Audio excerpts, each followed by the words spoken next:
చూస్ country delight, live better. ఇప్పుడే country delight యాప్ని download చేసుకోండి.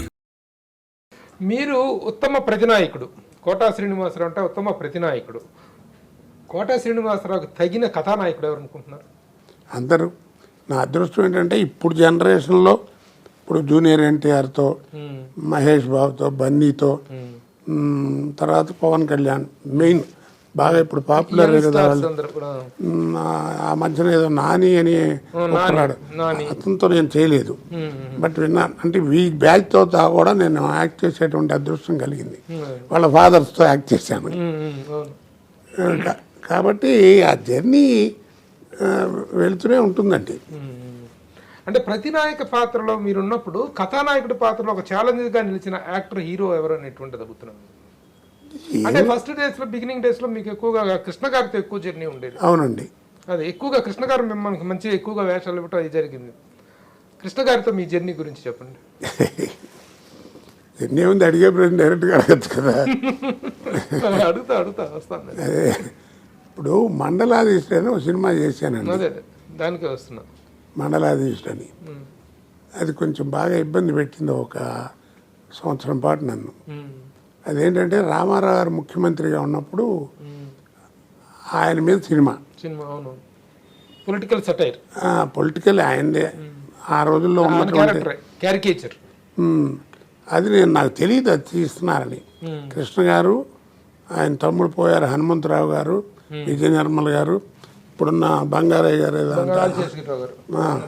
వీళ్ళు నలుగురు ఏఆర్ఎస్ గార్డెన్ మద్రాసులో ఏఆర్ఎస్ గార్డెన్ అంటారు. దాంట్లో అనుకోకుండా ఒకసారి రెండు మూడు ఫ్లోర్లు ఉన్నాయి. దాంట్లో ఒక ఫ్లోర్లో 4 రోజులు కంటిన్యూస్గా నా షూటింగ్ ఉంది. పక్కనే నా కృష్ణ గారి సినిమా షూటింగ్.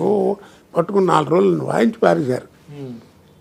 ఏమైంది సార్ నువ్వు చేయాలని, పెద్ద పేరు వస్తుంది అన్న మాట వినది ఇదని ఒప్పించారు. అప్పుడు ఈ సినిమా మొదలైపోయింది. మండలాధీశుడు భానుమతి గారు యాక్ట్ చేయటం జరుగుతోంది. నాకెందుకండి బాబు ఈ గోళ అని అన్నాను. కాదు మేము నీకెందుకు, మేము ఉన్నాం కదా, ఏమవుతాయి, ఎందుకు అవుతుంది, మన నటుడుగా నువ్వు చేస్తున్నావని చెప్పంటే సరే కొంచెం నేను టెంప్ట్ అయ్యాను. 3 రోజులు 4 రోజులు అయిన తర్వాత ఎలా అంటే ఓ పక్క ఏమో బ్యాంకు వాళ్ళు వచ్చి చేరతావా లేకపోతే ఉద్యోగం వదిలేసినట్టు తీసుకోమంటావా అని వాళ్ళ ఉత్తరాలు. ఇంకో పక్క ఇదేమిటంటే మనం మహాత్మా గాంధీ గారి వేషం వేసామనుకోండి, ఎవరు చెప్పుకుంటారు? ఇప్పుడు ఎంతోమంది వేశారు, చేశారు, బాగా యాక్ట్ చేసిన వాళ్ళ పేర్లు వచ్చినాయి, చేసిన తర్వాత చాలామంది చేస్తున్నారు. ఇదేమిటంటే లైవ్ క్యారెక్టర్. పైగా రామారావు ముఖ్యమంత్రి, ఎంత పేరు అప్పట్లో, తెలుగు జాతికే పేరు తెచ్చినటువంటి మహానటుడు.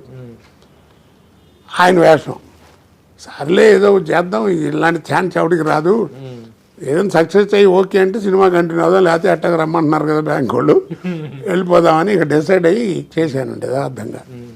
అది సరే మీకు తెలుసు 14 రోజులు అసలు రోజుకు 6 షోలు 5 షోలు వాళ్ళ పడిపోయినాయి ఊళ్ళో చాలా.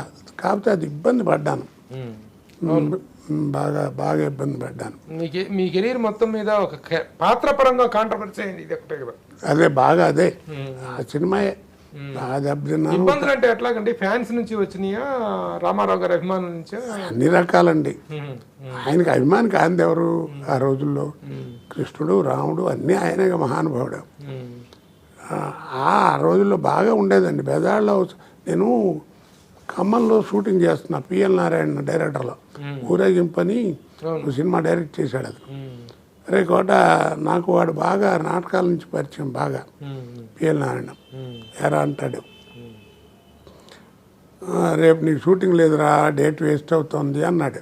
పర్లేదులే, బెజవాడలో మా అమ్మాయి ఉంది, అప్పుడే మ్యారేజ్ చేసిన కొత్త అండి పెద్ద అమ్మాయికి, కాపురం పెట్టారు బెజవాడలో. వాళ్ళు దాన్ని చూసి వస్తానంటే మంచిరా పని చేసిరా అన్నాడు. మర్నాడు బయలుదేరిలే.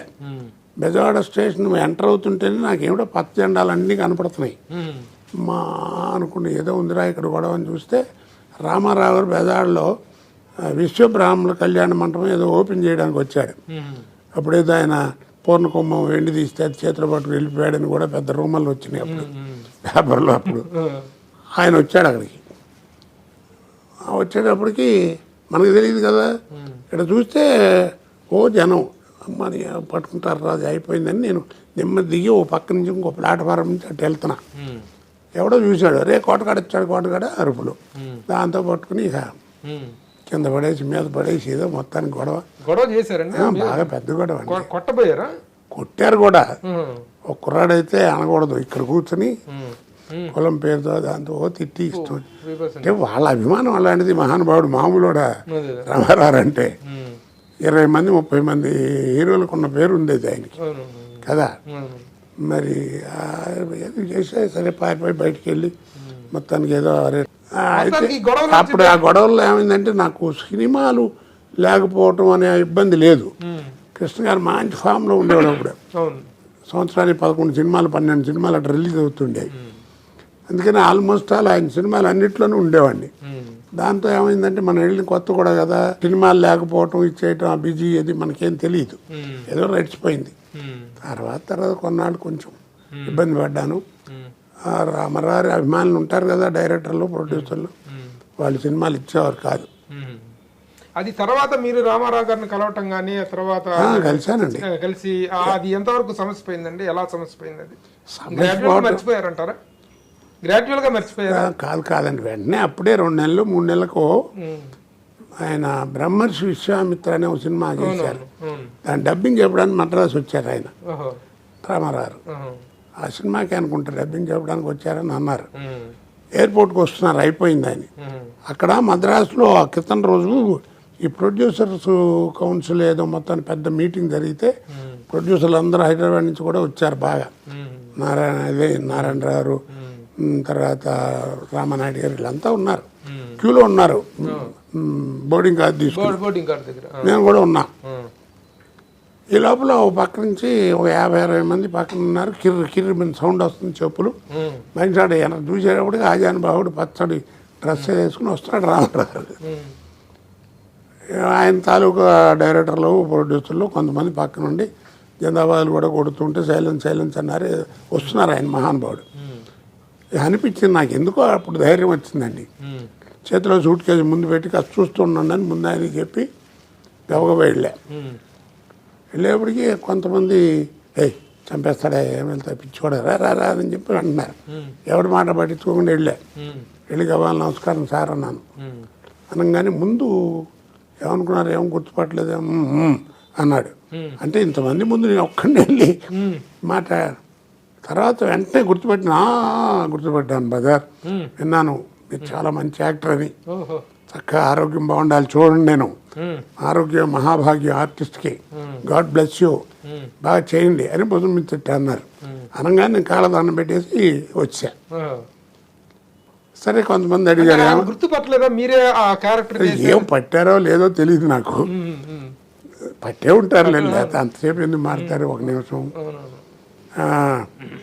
వచ్చేసిన తర్వాత కొంతమంది అడిగారు, ఏమో బుద్ధి ఉందంట, ఆయన దగ్గరికి వెళ్ళి సాచివాడు బీతే ఏమైపోయాడు అది ఇది అని అన్నారు.